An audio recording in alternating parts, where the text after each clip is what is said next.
Welcome to MN news. Warangal జిల్లా నల్లబెల్లి మండలంలో పెద్ది సుదర్శన్ రెడ్డి విగ్రహం అంశంపై కాంగ్రెస్ పార్టీ నేతలు స్పందించారు. బీఆర్ఎస్ పార్టీ శివ రాజకీయాలు మానుకోవాలని నల్లబెల్లి మండల కాంగ్రెస్ పార్టీ అధ్యక్షులు మాలో చరణ్ సింగ్ డిమాండ్ చేశారు. పెద్ది సుదర్శన్ రెడ్డి విగ్రహాన్ని నర్సంపేట మెడికల్ కాలేజ్ లో ప్రతిష్ఠించాలని బీఆర్ఎస్ డిమాండ్ చేస్తోందని, ముందుగా తమ పార్టీ కార్యాలయం తెలంగాణ భవన్ లో సుదర్శన్ రెడ్డి విగ్రహాన్ని ప్రతిష్ఠించి చిత్తశుద్ధి నిరూపించుకోవాలని చరణ్ సింగ్ అన్నారు. సుదర్శన్ రెడ్డి మరణం విషయంలో బీఆర్ఎస్ మొసలి కన్నీరు కారుస్తూ రాజకీయ లబ్ధి పొందే ప్రయత్నం చేస్తుందని విమర్శించారు. కాంగ్రెస్ కార్యకర్తలను రెచ్చగొట్టే విధంగా ఫ్లెక్సీలు చింపడం, ఎమ్మెల్యే దొంతి మాధవరెడ్డి దిష్టిబొమ్మ దహనం చేయడం వంటి చర్యలకు పాల్పడితే కాంగ్రెస్ పార్టీ ధీటుగా సమాధానం చెప్తుందని హెచ్చరించారు. ఈ కార్యక్రమంలో పీఏసీఎస్ చైర్మన్ ఎర్రబెల్లి రఘుపతిరావు, మండల Congress working president వైనాల Ashok, కదురు Kattaiah, PACS డైరెక్టర్లు చార్ల శివారెడ్డి, మామిళ్ల రాజిరెడ్డి, బత్తిని మల్లయ్య, సర్పంచ్లు సిద్ధ సంతోష్, వంకుడోత్ హేమలత, శ్రీధర్, ఎరకల లలిత, రవి, మాజీ ఎంపీటీసీలు మాలోత్ ప్రతాప్ సింగ్, వైనాల వీరస్వామి, మండల ప్రధాన కార్యదర్శి మాలోత్ మోహన్, యూత్ కాంగ్రెస్ మండల అధ్యక్షుడు Purushottam, Suresh, block Congress working president Siddhuri Tirupathi Rao, Nallabelli గ్రామ పార్టీ అధ్యక్షుడు బత్తిని మహేష్ పాల్గొన్నారు. అలాగే కొమురారెడ్డి, కోల లింగయ్య, యాకయ్య, మాసంపల్లి ప్రభాకర్, కుంచాల రాజు, పోగుల కుమారస్వామి, మూంపల్లి శ్రీను, కుమారస్వామి, బాబురావు, భిక్షపతి తదితర కాంగ్రెస్ నాయకులు, కార్యకర్తలు పాల్గొన్నారు.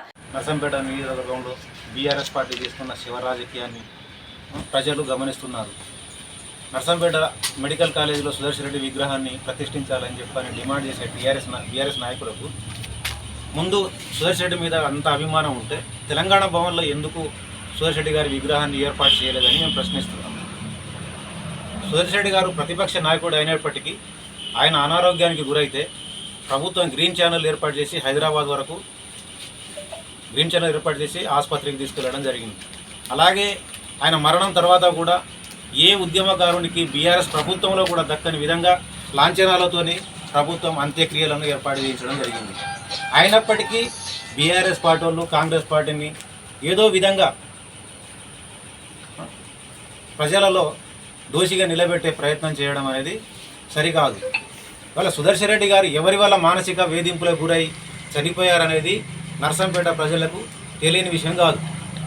అయినప్పటికీ ఇవాళ ఏదో ముసలి కన్నీరు కారుస్తూ జనాలను ఏదో ఏమార్చి రాజకీయంగా సానుభూతి పొందే ప్రయత్నం చేయడం అనేది సరికాదు. ఏ సుదర్శన్ రెడ్డి గారు అయితే శవాలను పట్టుకొని రాజకీయాలు చేశారో ఇవాళ అదే సుదర్శన్ రెడ్డి గారి శవాన్ని పట్టుకొని బీఆర్ఎస్ పార్టీ నర్సంపేట నియోజకవర్గంలో రాజకీయాన్ని నడుపుతుంది.